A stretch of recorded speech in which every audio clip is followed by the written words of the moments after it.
So how do you feel now? I mean, in this last week, we've seen this huge seismic shift that could have happened. It hasn't happened. It may still happen in some amended form. I mean, you obviously understand the fans. You've illustrated that through your life's work. Were you surprised that City got involved in that? Were you disappointed? Do you just subscribe to the theory that they went in to sabotage it? I mean, where do you stand in it all? I am very disappointed, but I wasn't surprised. The evolution of our game over the last probably 10 to 15 years has accelerated beyond the acceleration you'd normally expect in any evolutionary thing. And we had to be prepared to be amongst that. But the way it was done, and to be perfectly honest, I don't think the main instigators, it's American model, and I was aware of the American model because I played in New York and I follow the NFL, and they basically do the numbers game. You know, I was involved with a mobile phone technology company about 8-10 years ago, and they had attended a conference in Giant Stadium where I played with New York Cosmos, and I think it was the Miami Dolphins. One of their executives got up and said, "We have 70,000 supporters with 3 million fans."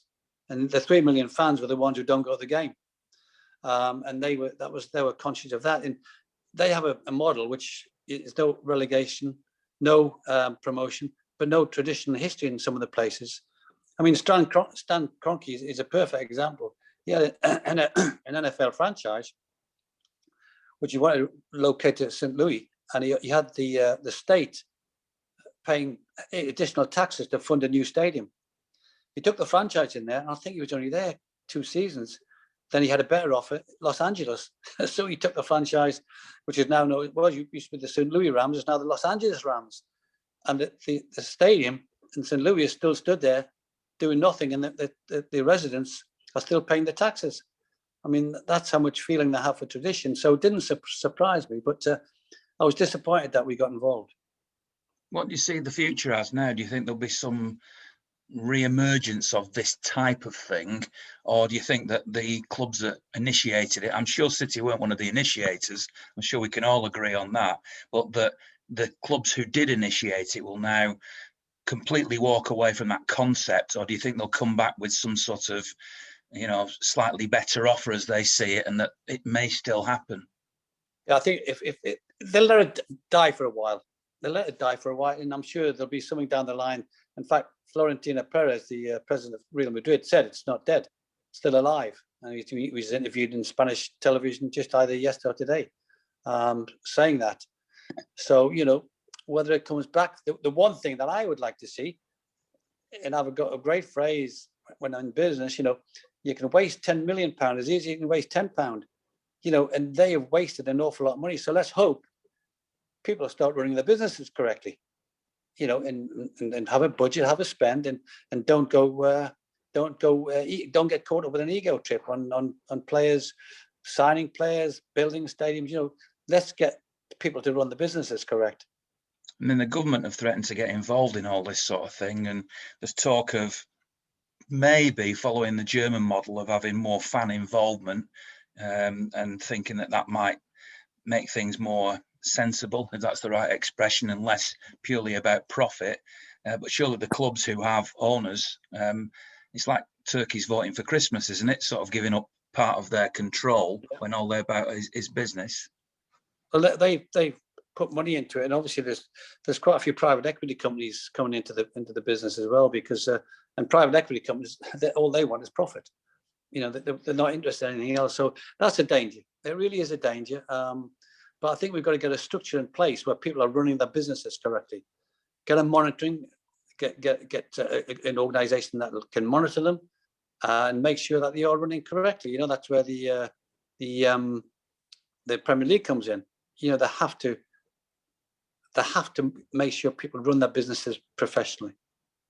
Well, you talked about the American model, and obviously they have things like salary caps and you know, preventing transfer fees and this draft system. We were taking in this country, or with this European model, a sort of part of that American model, i.e. all the big clubs and franchises, but without the other controls. Do you think, therefore, that salary caps and things like that have to come in to make the sport more controllable? I think it has to. I think you can't just keep throwing money at.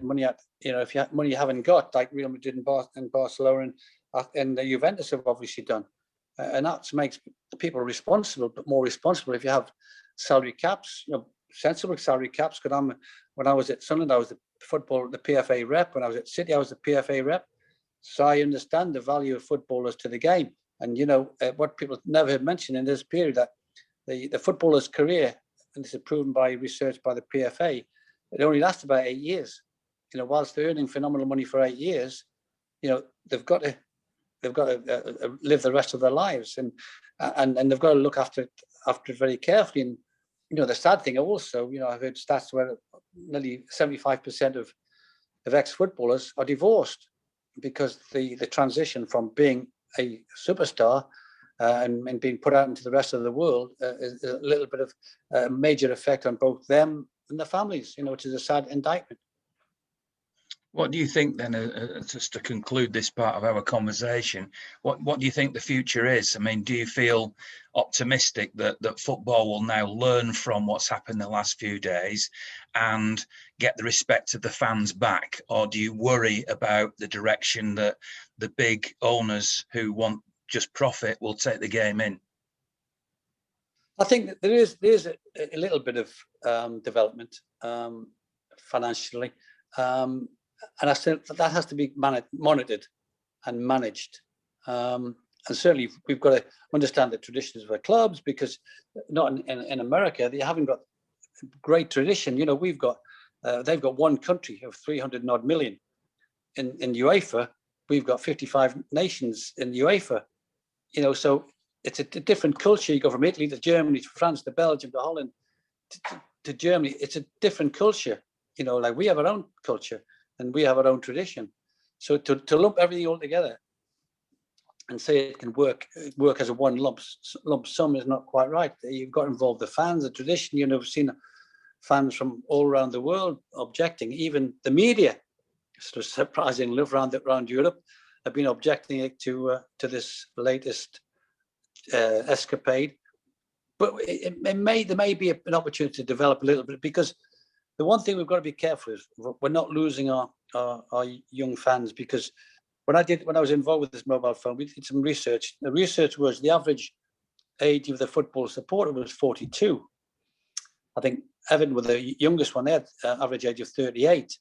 Now that means from the age of sort of 17, 18, when our young supporters lose the concession price tickets at the stadium, at their own club, they've then got to start funding not only that season ticket, but expenses. They go to the game, and then they've got, they might get married and got children, young children, and then so that block between sort of 18 to 20 to 38, we don't want to lose those supporters.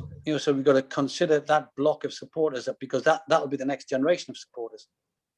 Well, the European Super League model was about maximising profit from the global market. So it seemed to me that the match-going fans were relatively unimportant to all this, including the young ones that you're talking about, and including the so-called legacy fans like me that they talk about now.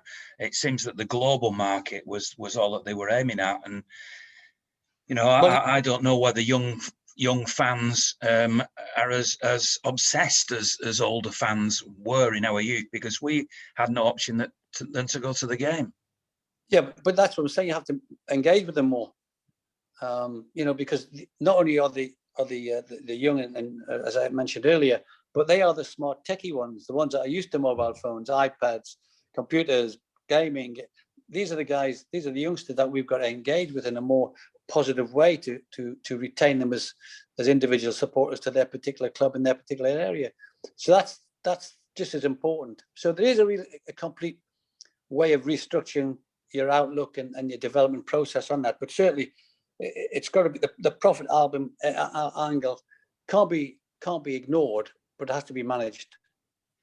So do you feel, and as a very final question, do you feel optimistic about the future, or do you worry about the future of football? Yeah, I do worry.